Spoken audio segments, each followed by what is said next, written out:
नमस्कार मित्रों, मैं आचार्य सत्यदेव शास्त्री आप सभी का अपने YouTube चैनल में स्वागत करता हूं।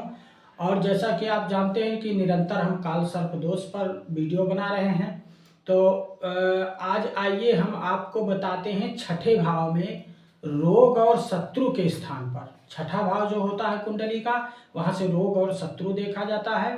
तो आइए रोग और शत्रु के भाव में आपको हम आज बताएंगे यहाँ कुंडली बना करके कि यदि रोग और शत्रु, ठीक है, छठे भाव में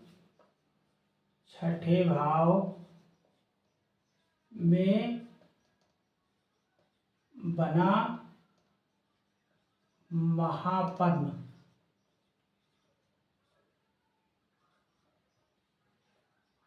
काल सर्प दोष, छठे भाव में हम बताएंगे। यहाँ हम कुंडली बना लेते हैं आपको समझाने के लिए, ठीक है।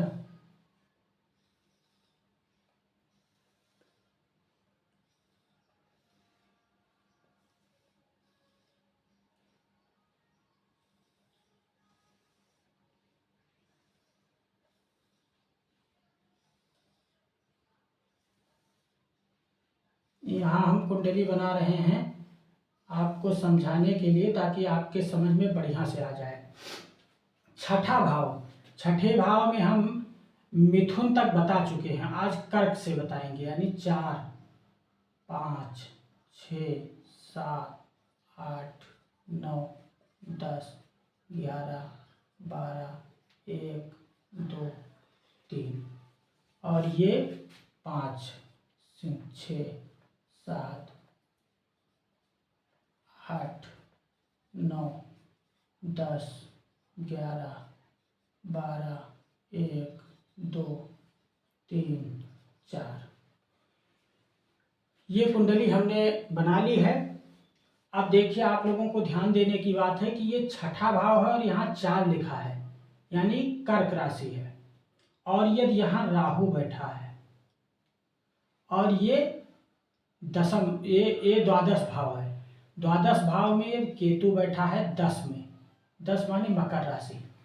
अब यदि यहाँ पर राहु बैठा है छठे भाव में और केतु बैठा है द्वादश भाव में, और इसके मध्य नीचे या ऊपर सारे ग्रह बैठे हैं, तो आपकी कुंडली में महापद्म नामक काल सर्प योग बन जाता है।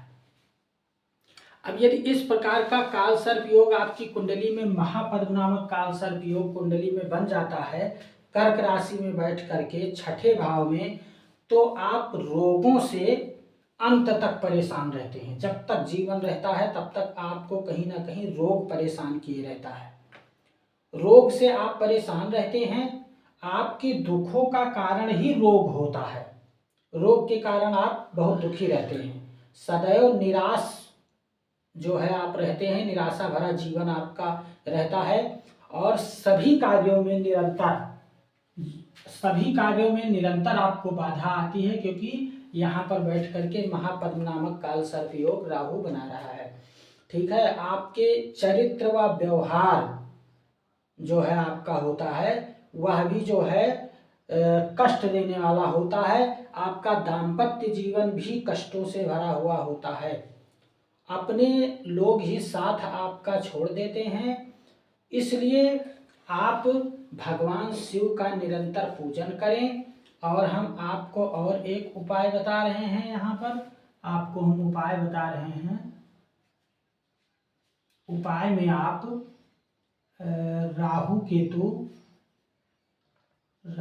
केतु के मंत्रों का जाप करवाइए, ठीक है। एक तो ये राहु केतु के मंत्रों का जाप करवाइए, और एक नाग पंचमी का व्रत कीजिए आप, ठीक है मित्रों।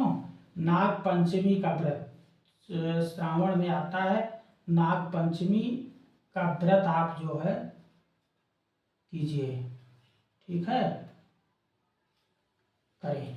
ये 2 चीज आप उपाय करें, और शिव जी का पूजन जो है निरंतर आप करते रहें, यदि इस प्रकार का आपकी कुंडली में काल सर्प योग बना है तो। अब हम आपको बताएंगे कि सिंह, ये यहाँ कुंडली हम बना के रखे हैं। सिंह यानी छठे भाव में देखो, एक पहला भाव ये है कुंडली का, दूसरा ये है, तीसरा ये है, चतुर्थ ये है, पंचम ये है, छठा भाव ये है। और यदि छठे भाव में राहु बैठा है यहाँ, और एकादश भाव यानी द्वादश भाव में केतु बैठा है कुंभ का, और सिंह का राहु बैठा है, और इस राहु केतु के मध्य नीचे या ऊपर साइड में यदि सारे ग्रह बैठे हैं तो आपकी कुंडली में महापद्म नामक काल सर्प योग बन जाता है। इस प्रकार का यदि योग आपकी कुंडली में सिंह राशि पर बैठ करके राहु बनाता है तो आप मानसिक व आर्थिक क्षेत्र में सदैव बाधा महसूस करते हैं। आप शत्रु अधिक बलवान हो जाते हैं आपके, और शत्रु पराजित तो हो जाते हैं आपके, क्योंकि सिंह राशि में बैठा है इसलिए आपके शत्रु होते तो जाता है लेकिन आपसे पराजित हो जाते हैं शत्रु। ठीक है, गृहस्थ सुख में आपकी कमी बनी रहती है। रोग जीवन में मतलब पर्याप्त होता है आपके, समझ लीजिए काफ़ी रोग से आप परेशान होते हैं, और आप कितना भी दवा कराएं लेकिन रोग से आपको मुक्ति नहीं मिल पाती। यदि यहाँ पर राहु बैठा है और केतु बैठ करके काल सर्प योग बना रहा है तो ठीक है, रोग से मुक्ति नहीं मिल पाती। आप दवा भी लेते हैं, मन में आपके परेशानियां बनी रहती हैं इस बात को लेकर के कि हम इतना दवा करवा रहे हैं, इतना परेशान है, फिर भी रोग से निवृत्ति नहीं हो पाती है। तो रोग आप दवा तो करवाते रहिए, दवा लेते रहिए, लेकिन साथ साथ में जो है इसका उपाय भी करते रहिए, क्योंकि आपकी कुंडली में काल सर्प योग बना है। तो इसलिए आप आदित्य हृदय स्तोत्र का पाठ कीजिए। उपाय में, उपाय हम बता रहे हैं आपको, आदित्य हृदय स्तोत्र, आदित्य हृदय स्तोत्र का पाठ करें। ठीक है, आदित्य हृदय स्तोत्र का प्रतिदिन पाठ करें, और शिव जी का तो बराबर आपको पूजन करना ही है। और श्रावण में जो है, श्रावण में सोमवार का व्रत, सोमवार का व्रत करें। ठीक है, 4 सोमवार या 5 सोमवार, कभी कभी किसी किसी महीने में 5 पड़ जाता है, नहीं 4 सोमवार महीने में पड़ता है। तो आप श्रावण में जो है, श्रावण मास में सोमवार का व्रत करें, और नित्य प्रति प्रतिदिन आप शिव का पूजन करें। उससे आपको आपकी जो दवा होगी वो काम करना चालू कर देगी। यदि इस प्रकार का आप व्रत करते हैं, पूजन करते हैं, आदित्य हृदय स्तोत्र का पाठ करते हैं, शिव जी का पूजन करते हैं, तो आपको क्या होगा, आपकी दवा फायदा करना चालू कर देगी आपको, और आपको आराम मिलेगा। ठीक है, इस प्रकार से। अब हम आपको छठे भाव में सिंह का बता दिए। अब हम आपको बताएंगे कन्या। यदि कन्या राशि है छठे भाव में और वहां आपके राहु बैठा है तो उसके क्या फल और क्या उपाय होंगे।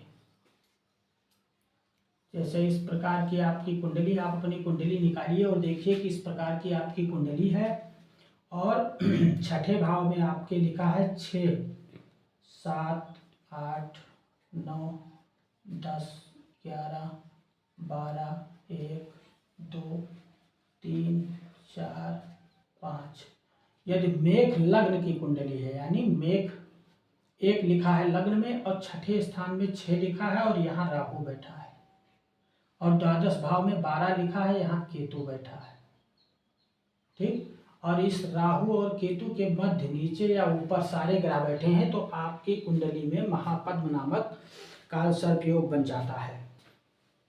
अब इस प्रकार का यदि योग आपकी कुंडली में बना है तो आपको रोग व्याधि व आर्थिक समस्या के कारण मानसिक रूप से आप तनावग्रस्त रहेंगे। ठीक है, रोग व्याधि व आर्थिक समस्या के कारण आप मानसिक रूप से बिल्कुल तनावग्रस्त रहेंगे। स्वयं का व्यवहार भी आपका पीड़ादायक होगा। अपने ही लोग बुरे वक्त पर साथ छोड़ देंगे आपका। कार्य व्यवसाय या नौकरी में भी आशानुकूल प्रगति नहीं हो पाती है। जितना आप आशा करते हैं कि हमें इतना होना चाहिए, या आप जितना मेहनत करते हैं उस हिसाब से आपको सफलता ये राहु केतु की वजह से महापद्म नामक काल सर्प बनने के कारण आपको नहीं मिल पाता है। दाम्पत्य जीवन भी आपका तनाव से भरा रहता है।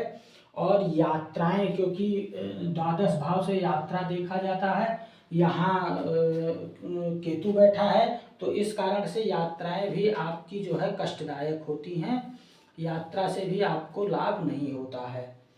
और संधिवात इत्यादि रोग तथा गुप्त रोग से भी आप परेशान रहते हैं। इस प्रकार से आप परेशान रहते हैं, तो आप ऐसा कीजिए कि आप उपाय कीजिए, गुप्त महाविद्या, गुप्त महाविद्या का पाठ, गुप्त महाविद्या होता है, तो उसका आप पाठ करें या फिर करवाएं 105 संख्या में। ठीक, 105 संख्या में ये आप करवाएं या कर लें। और दूसरा, चांदी का जो है, चांदी का सर्पों का जोड़ा, मतलब नाग नागिन जोड़ा लेकर के और जल में प्रभावित करें। ठीक, बहते जल में जो है प्रभावित कर दें। और आप जो है स्वयं प्रतिदिन ओम नमः शिवाय का 1 माला कम से कम जाप करें। ठीक है, 108 बार आप कम से कम जाप करें, शिव का पूजन करें, रुद्राभिषेक जल चढ़ाएं, तो आपको शांति रहेगी। नमस्कार मित्रों, धन्यवाद।